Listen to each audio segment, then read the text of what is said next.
Bharatiya Janata party के चाणक्य अमित शाह आज 2 दिन के दौरे पर बिहार के पूर्णिया पहुंचे।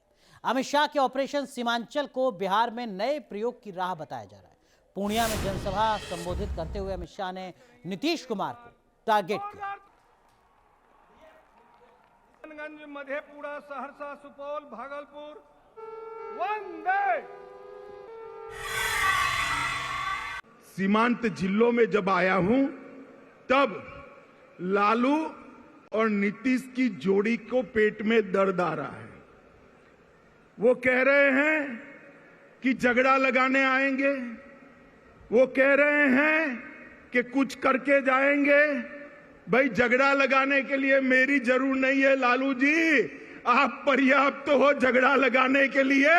आपने पूरा जीवन एक काम किया है। जब लालू जी सरकार में जुड़ गए हैं और नीतीश जी लालू की गोदी में बैठे हैं, तब यहां जो डर का माहौल खड़ा हुआ है, मैं आपको कहने आया हूं, ये सीमावर्ती जिले हिंदुस्तान का हिस्सा है, किसी को डरने की जरूरत नहीं है। नरेंद्र मोदी सरकार है यहां पर। नीतीश जी ने स्वार्थ और सत्ता की राजनीति का जो परिचय दिया है, उसके खिलाफ ब्यूगल फूंकने की शुरुआत भी यही सीमावर्ती जिलों से, यही बिहार की भूमि से शुरुआत होगी। मुझे बड़ा अफसोस है, प्रधानमंत्री बनने के लिए नीतीश बाबू ने जो एंटी कांग्रेस राजनीति से जन्म लिया, इसकी पीठ में छुरा भोंककर आज आरजेडी और कांग्रेस की गोदी में बैठने का काम किया है, पार्टी के साथ नहीं। पर अमित शाह के जुबानी वार के बाद बिहार के डिप्टी सीएम और आरजेडी नेता तेजस्वी यादव ने पलटवार किया। पहले कह रहे थे ना आएंगे तो झूठों का माहौल गड़बड़ करने के लिए आएंगे और कहेंगे कि जंगल राज है। अरे पहले अमित शाह जी, आप जहां दिल्ली में बैठते हैं, क्राइम में अव्वल नंबर पे आता है, और वो आप ही के विभाग का आंकड़ा निकाल लीजिए एनसीआरबी का, तो दिल्ली में क्राइम बिहार से अधिक है। आप जहां बैठते हो, आप जहां सोते हो, वो प्रदेश जो है, यूटी जो है, देश की राजधानी जो है, वो सुरक्षित नहीं है। और आप यहां बिहार आकर के लोगों को बेवकूफ बनाना चाहते हैं। और क्या कह रहे थे कि हम बिहार को नंबर 1 राज्य बना देंगे। अरे भैया, 8 साल, कितना साल से भाजपा यहाँ सरकार में था भाई? बिहार में डबल इंजन कहाँ, क्यों नहीं बनाया? डबल इंजन था तो क्यों नहीं बनाया बिहार को नंबर 1 का राज्य?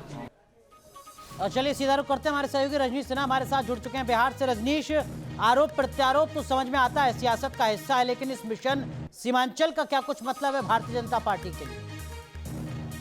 बिल्कुल, देखिए, जिस तरीके से ये सियासत शुरू हुई है और जो भाषा, जिस भाषा में देश के गृह मंत्री बोल रहे थे, उनके पर सीधे नीतीश कुमार और लालू यादव थे। और ये तय है कि जिस तरीके से भाषण बीजेपी की ओर से आया है और जो कुछ कहा गया है, उसके बाद अब आने वाले वक्त में बिहार की जो सियासत है और गर्म होगी। तेजस्वी यादव का पलटवार, जब उनसे सवाल किया गया तो उन्होंने कहा कि झगड़ा लगवाने की कोशिश है, विकास कहाँ हुआ, क्योंकि आरोप प्रत्यारोप का दौर शुरू होगा। लेकिन ये तय है कि अमित शाह के तेवर साफ तौर पर बता रहे थे कि बिहार में बीजेपी किस मोड में अगले 2 से 3 साल तक राजनीति करने वाली है। एकला दलों के रास्ते पर बीजेपी होगी और कोशिश होगी कि अब इस सत्तारूढ़ दल को कैसे डिफीट दिया जाए, खास करके सीमांचल के इलाके में जहां पर इनकी बड़ी पकड़ रही है। सीमांचल की राजनीतिक तस्वीर क्या है रजनीश, अगर दर्शकों को आप समझा सकें? देखिए, सीमांचल के इलाके में यह बात तय है कि वहां पर जो मुस्लिम आबादी है वो बहुत ज्यादा है और उस इलाके में बीजेपी सबसे कमजोर करी अगर है तो वो सीमांचल में है। सीमांचल में उन्हें बहुत ज्यादा वोट नहीं मिलता है, सीमांचल में उन्हें सीटें नहीं मिलती है, लोकसभा के चुनाव वो वहां नहीं जीत पाते हैं। और शायद यही कारण रहा कि देश के गृह मंत्री ने सीमांचल सबसे पहले चुना है, क्योंकि उन्हें लगता है कि हम वहां के लोगों को ये आश्वस्त करेंगे कि सबका साथ और सबके विकास के मुद्दे पर हम लोग हैं तो सबका विकास होगा। सीमांचल का इलाका भी ऐसा है कि वहाँ बॉर्डर वल्नरेबल है, नेपाल से लगा हुआ बॉर्डर है, बांग्लादेश करीब है वहां से काफी, किशनगंज के इलाके से। तो ऐसे में अब देश के गृह मंत्री ने ये भी बताने की कोशिश की है कि वहां एसएसपी बीएसएफ के साथ बैठक करके उस जगह को भी सशक्त करेंगे। बहुत बहुत शुक्रिया रजनीश, इस वक्त इस बड़ी खबर पर अपडेट देने के लिए।